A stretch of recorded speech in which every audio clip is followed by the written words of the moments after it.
Welcome. This is a demonstration of a restorative chest opener.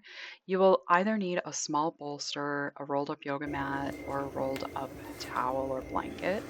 It's going to be nice and firm. You're going to get yourself situated so that your legs will be lying out flat in front of you. If you're not able to do that because of a back pain, go ahead and use a bolster.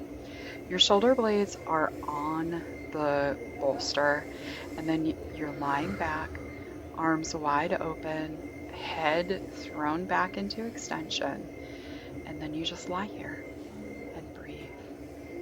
Take some nice full breaths.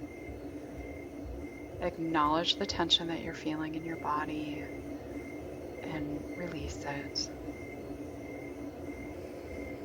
Continue your nice deep breaths. Let the bolster support you.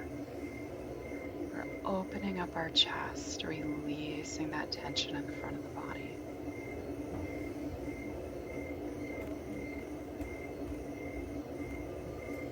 When you're ready, you're going to turn to your side, push yourself up, and we're all done. Thank you for joining me.